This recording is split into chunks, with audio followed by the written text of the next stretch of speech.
Hi friends, எல்லோருக்கும் வணக்கம். எல்லோரும் எப்படி இருக்கீங்க? நல்லா இருக்கீங்களா? இன்றைக்கி அந்த கதையோட அடுத்த பகுதி தான் பார்க்க போகிறோம். அதற்கு முன்னாடி நீங்கள் செய்ய வேண்டிய விஷயம் என்ன அப்படின்னு கேட்டிங்கன்னா, மறக்காமல் நம்ம இந்த சேனலை சப்ஸ்கிரைப் பண்ணிக்கோங்க.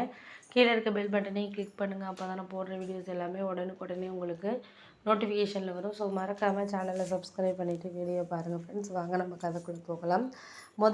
ஒரு விஷயத்துக்காக நான் ரொம்பவே கவலைப்பட்டேன். என்ன அப்படின்னு சொன்னால், நம்ம ஒரு விஷயத்தில் சரியாக இருக்கோம் அப்படின்னா அதுக்கான ஒரு இதுங்கிறது நம்மளுக்கு இருக்கணும். அப்படி இருந்தால் மட்டும்தான் அந்த விஷயத்தில் நம்ம கரெக்டாக இருக்கிறோம் அப்படிங்கிறதுலாம். ஆனால் எங்கள் அண்ணி எப்படின்னா, அவங்க எந்த விஷயத்துலையுமே சரியாக ஒருத்தவங்களுக்கு செய்கிறதா இருக்கட்டும், ஒன்று பண்ணுறதா இருக்கட்டும், எதுவுமே செய்ய மாட்டாங்க.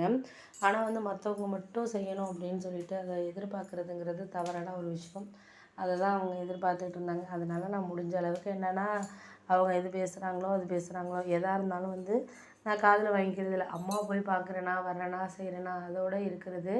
அதுக்கப்புறம் நான் எதையும் இதாக விரும்பலை. எனக்கு அதுக்கப்புறம் ஒன்றும் புரியாத மாதிரி தான் எனக்கு ஒரு சில விஷயங்கள் இருந்துச்சு அப்படின்னு சொல்லிட்டு நான் இருந்தேன்.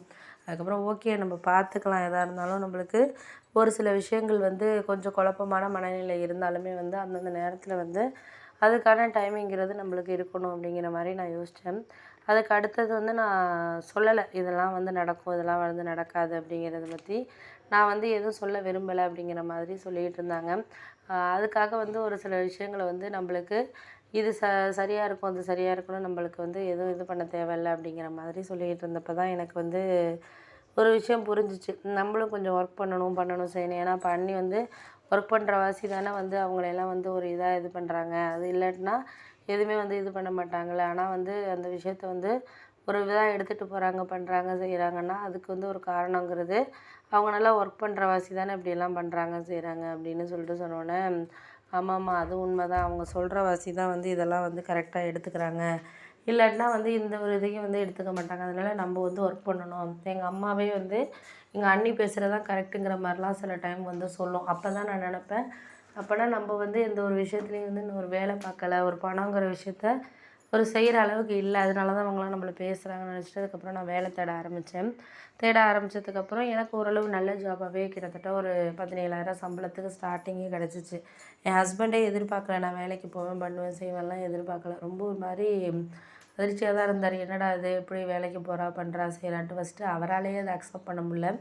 இருந்தாலும் பரவாயில்ல அப்படின்னு சொல்லிட்டு அக்செப்ட் பண்ணான். அக்செப்ட் பண்ணதுக்கப்புறம் நாங்களும் ஓகே, ஏன்னா நம்ம அக்செப்ட் பண்ணுறதே பெரிய விஷயம் அப்படிங்கிறப்போ நான் கொஞ்ச நாள் வரைக்கும் வேண்டாம் அப்படிங்கிற மாதிரி தான் சொல்லிகிட்டு இருந்தார். அதுக்கப்புறம் தான் அவர் ஓகேங்கிற மாதிரி சொல்லிகிட்டு இருந்தார். ஆனால் அம்மா என்ன சொன்னாங்கன்னா, நீலாம் என்ன ஒரு மாதம் கூட வேலைக்கு போறியா என்னன்னு தெரியாது அப்படிங்கிற மாதிரி கிண்டல் பண்ண ஆரம்பிச்சிட்டாங்க. எங்கள் அண்ணி கூட சிரித்தாங்க அதுக்கு. அப்போ முடிவு பண்ணேன், நம்ம நல்லா வேலைக்கு போய் நம்ம நல்லா ஓரளவுக்கு கொண்டுட்டு வரணும். எந்த இதாக இருந்தாலும் நம்ம கொண்டுட்டு வரணும், பண்ணணும், செய்யணும் அப்படின்னு சொல்லிட்டு நானாக முடிவு பண்ண ஆரம்பித்தேன். அதுக்கப்புறம் போக ஆரம்பித்தது தான் கிட்டத்தட்ட இப்போ 7 வருஷமாக நான் வேலை பார்த்து கிட்டத்தட்ட மாதம் ஒரு 70,000 கிட்ட வந்திருக்கேன். அப்படின்னா அன்றைக்கி அவங்க என்னை சிரித்து இது மாதிரி கிண்டல் பண்ணாமல் இருந்திருந்தாங்கன்னா இன்றைக்கி இந்த லெவலுக்கு நான் வந்திருப்பேனா என்னன்ட்டு கன்ஃபார்ம் சொல்ல முடியாது. அந்தளவுக்கு நான் வந்ததுக்கு காரணம்னு பார்த்திங்கன்னா அதுதான் அப்படின்னு சொல்லலாம். எனக்கு ரொம்ப ஹாப்பியாக இருந்துச்சு. ஏன்னா நம்மள இந்த அளவுக்கு அவமானப்படுத்துகிறேன் அப்படின்னு சொன்னால் கண்டிப்பாக நான் அதே இதில் தான் இருந்திருப்பேன். இன்றைக்கி எங்கள் அம்மா என் பொண்ணு மாதிரி யாரும் கிடையாது அப்படின்னு. ஏன்னா மாதம் ஒரு 10,000 அவங்களுக்கு செலவு கொடுப்பேன். எல்லா விசேஷத்துக்கும் நல்லா ஹையாக செய்கிற வாசி அவங்களே தன்னோட தவறை உணர்ந்துட்டாங்க. ஆனால் எங்கள் அண்ணி எங்கள் அம்மாவை பார்த்துக்க முடியல அப்படின்னு சொல்லிட்டு வீட்டை விட்டே அனுப்பிட்டாங்க. அப்போ தான் தெரிஞ்சிச்சு எங்கள் அம்மாவுக்கு என்னோட அருமைங்கிறது அப்புறம் தான் புரிஞ்சிச்சு. அதனால் அதுக்கப்புறம் அவங்களே உணர்ந்து என் வீட்டில் தான் இப்போ நான் ஒரு வீடு வாடகைக்கு விட்டுருக்கேன். அந்த வீட்டில் தான் இருக்காங்க. மேல் வீட்டில் இருக்காங்க, கீழே வாடகைக்கு இருக்காங்க, மேலே இவங்க இருக்காங்க. செலவுக்கு வீட்டுக்கு, ஹாஸ்பிட்டலுக்கு எல்லாத்துக்குமே மாதம் 10,000 செலவுக்கு நான் கொடுத்துருவேன்.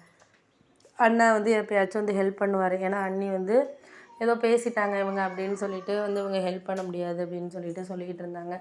அதுக்கப்புறம் அண்ணன் தெரியாமல் ஒரு 2 மாதத்துக்கு ஒரு தடவை பார்த்துட்டு போயிடும் பெங்களூர்லேருந்து. அதுக்கப்புறம் என்ன தான் பார்த்தாலும் பண்ணாலும் ஒரு கூட இருக்கிற மாதிரி இல்லையே அண்ணன் கூட. அண்ணன் மேலே ரொம்ப பாசமாக இருக்கும் அம்மா.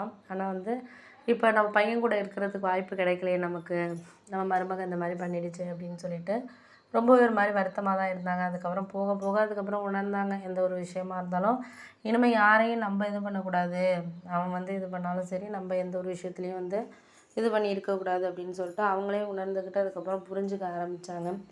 அதுக்கப்புறம் எங்கள் வீட்டுக்கு வர்றது, என் கூட கொஞ்ச நாள் இருக்கிறது, இப்படி மாறி மாறி இருந்துகிட்டு இருந்தாங்க. இந்த கதை உங்களுக்கு பிடிச்சிருந்துச்சுன்னா மறக்காமல் நம்ம அந்த சேனலை சப்ஸ்கிரைப் பண்ணிடுங்க. கீழே இருக்க பெல் பட்டனையும் கிளிக் பண்ணுங்கள். அப்போ தான் நான் போடுற வீடியோக்கள் நோட்டிஃபிகேஷன்